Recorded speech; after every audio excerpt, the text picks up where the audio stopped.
So hello guys, welcome to our channel Mr and Mrs Khilari blogs. Guys, আজকে সকালবেলা ঘুম থেকে উঠে প্রথমে ঘর মুছে নিয়েছি, ঘর ক্লিন করে তারপরে কটা বাসন ছিল তো ওটাও ধুয়ে নিয়েছি, আর রান্নাঘরটা খুব সুন্দর করে একটু মুছে রেখেছি। তো তারপরে আমি স্নান করে নিয়েছি, আর কটা জামা কাপড়ও আছে। তো ব্যালকনিতে এই যে দেখছো তোমরা শোকাচ্ছে, তো জামা কাপড়গুলো কেচে সুন্দর করে মেলে দিয়েছি। আর তারপরে পুজো দিয়েছি, ঠাকুরকে ধূপ দেখিয়েছি, আর তারপর খেয়েছি ছোলা ভিজিয়ে রেখেছিলাম কালকে রাত্রে একটু, তো ছোলা খেয়েছি। তো ছোলা ভেজানো ছোলা খেয়ে জল খেয়েছি। আর তারপর আজকে রান্না করেছি দুপুরবেলা, খাওয়া দাওয়ার মানে ছোলা খাওয়ার পরে আমি রান্না করতে চলে গেছিলাম। আজকে রান্না করেছি একটুখানি মাংস আর ভাত, আর লেবু আছে, লেবু কাটবো। তো রান্না এই মাত্র করে এলাম, তোমাদের দেখাবো। তো ও এখন স্নান করতে গেছে, তো এলে পুজো করবে, তারপরে খেতে দেব, তারপরে আমরা খাবো। আর খাওয়ার ভিডিওটা পুরো দেখাবো। তো চলো, আমি একটু ফোনে চার্জ দিয়ে নিই, আমার ফোনে একটু চার্জ নেই, তো চার্জটা দেওয়া হয়ে গেলে তারপরে আবার ব্লগটা কন্টিনিউ করব। তো চলো ততক্ষণ। আর কালকে বিছানার চাদরটাও চেঞ্জ করে দিয়েছি, একটা নতুন কাঁচা চাদর পেতেছি, গুছিয়ে রেখেছি সব। তো এবার লাঞ্চ করব, চলো। সো গাইজ, আমি এই চান টান করে এলাম। হ্যাঁ, চান টান করে এসে এবার খেতে বসছি। সো এবার খেয়ে নিই, ঠিক আছে? খেয়ে নিয়ে তারপর আজকে একটু প্ল্যান আছে, বিকালবেলা বেরোবো আমি, ঠিক আছে? তো কোথায় যাই এখন আমি ভাবিনি, তো দেখি, তোমরা আমাদের সাথে থাকো, ভিডিওটা দেখতে থাকো, দেখি কোথায় যাই, ঠিক আছে? চলো। সো গাইজ, এই যে ভাত, লেবু, মাংস, তো মাংসের ঝোল একটু মেখে নেবো।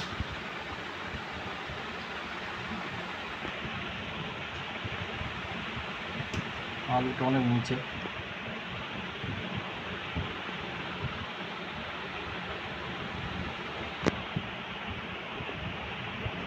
লেবু চিপে নিলাম, নুন,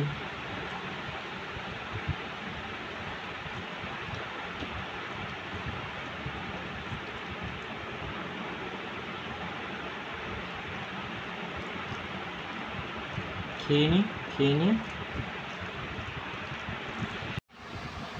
ওর খাওয়া হয়ে গেছে, তারপরে আমি খেতে বসেছি। এই একটুখানি লেবু মেখে নিচ্ছি এর সাথে, মাংসের সাথে।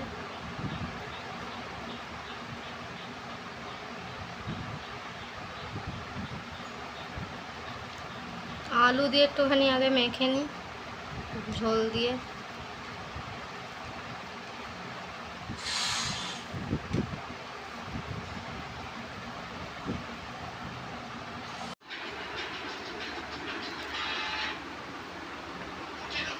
ভালো হয়েছে।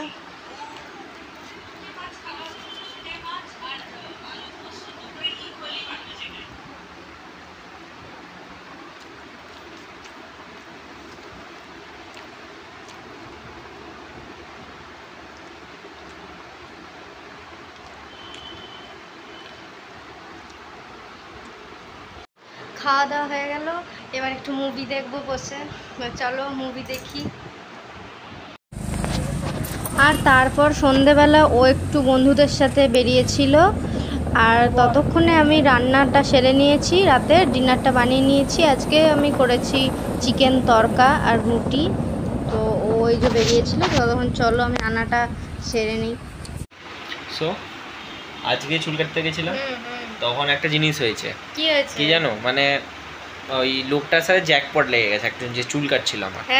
হ্যাঁ, তো জ্যাকপটটা কি করে আমি মানে জাস্ট শুনলাম আর কি। তো মানে ও ওর মালিকের সাথে ডিসকাশন করছিল, যে আর কি চুলের সেলুনের মালিক, তার সাথে ডিসকাশন করছিল। সো ও বলছিল আমার ছুটি চাই। এক সপ্তাহ মতো। মাইকটা বলছে কেন? বলছে ভোটের আগে চলে আসবে, জানোই সামনে ভোট আছে, ঠিক আছে? তো বলছে ভোটের আগে চলে আসবে। তখন বলছে ভোটের আগে তো ঠিক আছে চলে আসবে, ঠিক আছে। তো হ্যাঁ, তখন এবার নিজে থেকেও বলছে আসলে ব্যাপারটা কি হয়েছে, ওর একটা মানে দাদু, মানে একটা ওর নিজেরই দাদু বলতে গেলে, মায়ের বাবা আর কি, মায়ের বাবা যে ছিল, এখন আর নেই। তো উনি যে ছিল, ওনার একজন মানে মানে ওনার একজন ছিল মানে খুব সেবা যত্ন করতো একটা লোকে। আচ্ছা। তো উনি ঠিক আছে মানে ওনার বাবা, হুম। তো ওনার বাবা কি হয়েছে মানে ওই লোকটা যাকে সেবা করতো সে হচ্ছে মানে তার ছেলে বলে ছিল না। আচ্ছা। তো সে তখন ওকে ওর দাদুকে ওর ছেলের মতো মানে ভালোবাসতো, নিজের ছেলের মতো। এবার সেই লোকটা খুব বড় লোক ছিল, ঠিক আছে, ওই লোকটা খুব বড় লোক ছিল, ওর মোটামুটি অনেক বিঘে বিঘে জমি ছিল। তো এবার যখন কি হয় অনেক বিঘে জমি আছে, তো তখন ওর দাদুর নামে 4 বিঘে জমি লিখে দিয়েছে। 4 বিঘে? 4 বিঘে, 4 বিঘে জমি। এবার 4 বিঘে জমি লিখে দিয়েছে অনেক, ঠিক আছে, মানে বলতে গেলে 80 কাঠা, ঠিক আছে, 80 কাঠা জায়গা লিখে দিয়ে গেছে। তো এইবার 4 বিঘে অনেকটাই, এবার লিখে দিয়েছে, ঠিক আছে, কিন্তু এত বছর মানে ওর দাদু লিখে দিয়েছে, ওর দাদুর হয়ে গেছে, কিন্তু ওর দিদা বেঁচে আছে, কিন্তু এত বছর ধরে জানতে পারেনি। এবার ওই জায়গাটাতে এত বছর ধরে হচ্ছে তোমার হয়ে যাচ্ছে, চাষ হয়ে যাচ্ছে, ধান চাষ এবং আরো যে সবজি আর কি চাষ হয়, তো সবগুলো চাষ হয়ে যাচ্ছে, ঠিক আছে। তো ওইগুলো কন্টিনিউয়েশন হওয়ার পর এত বছর পরে এখন জানো অনেক প্রপার্টি হচ্ছে বিক্রি কেনা বেচে চলছে, তো অনেক মানে যারা হচ্ছে ব্রোকার হয়, তো তারা কি করেছে পেপার পত্র জানো নিশ্চয়ই ওরা বার করাকরি করতে পারে, তো ওরা ওই মানে যেই মানে অফিসে গিয়ে বার করেছে যে এরকম এরকম প্রপার্টি কাঁধে কাঁধে এই জায়গাগুলো পার্টিকুলার আছে। তো এবার যখন জায়গাটার পেপার সব বার করেছে, বার করার পর এবার এর দাদুর নামটা বেরিয়েছে। এবার এদের দাদু যেহেতু নেই মানে মামা আছে, তো মামাকে গিয়ে জানিয়েছে এরকম আপনার মানে আপনার বাবা এরকম ছিল, তো ওনার নামে এরকম 4 বিঘে জমি একজন লিখে দিয়ে গেছে। ওদের মাথায় হাত, 4 বিঘে জমি প্রথমে পেয়েছে মানে যোগ করছে হয়তো, মানে একটা ভাবো 4 বিঘে জমি হট করে যে মানে পেয়েছে, তো মাথা খারাপ হয়ে গেছে কি করে হতে পারে, মানে বলতে না জ্যাকপট, ঠিক আছে, মানে লটারি লেগেছে, মানে মানে উপরওয়ালা যা যেটা ছাপ্পার ফারকে ওরম হয়েছে। তো এবার দিয়েছে, ওর মাথা খারাপ হয়ে গেছে যে ব্যাপার। ওরা তো 5 ভাই বোন, ঠিক আছে, মানে 3 ভাই 2 বোন। তো এবার হচ্ছে ওর দাদুর মানে জানতো না আগে, তো ওদের যে একটা বাড়ি ছিল সেই বাড়িটার ভাগ হয়ে গেছে অলরেডি। এবার ওইখানে মানে 2 বোনই বড়, এবার 3 ভাই ছোট। তো ছোট ভাইদেরকে দিয়ে দিয়েছে যে বোনদের যে বিয়ে হয়ে গেছে, ওরা তো স্বামীর সাথে থাকবে, তো ওইখানে দিয়ে দিয়েছে। এবার যে দিদা, ওর দিদাটা হচ্ছে ওর মায়ের সাথেই থাকে, যে ছেলেটা আর কি মানে সেলুনে যে কাজ করে সেই লোক ছেলেটা বড় দিদির সাথেই থাকে, মানে মানে আর কি মেয়ের কাছে, বড় মেয়ের কাছে দেখাশোনা করে, সব করে। তো এবার হচ্ছে যখন মানে 4 বিঘে জমিটা যখন এবার মামার কাছে এসে সব বলা বলি করে, এবার ডাউট লাগছে যে না ডাউট লাগছে যে হতে পারে, তখন এরাও এবার পেপার পত্র কি সব চেক করে দেখেছে সত্যি করে দাদুর নামে।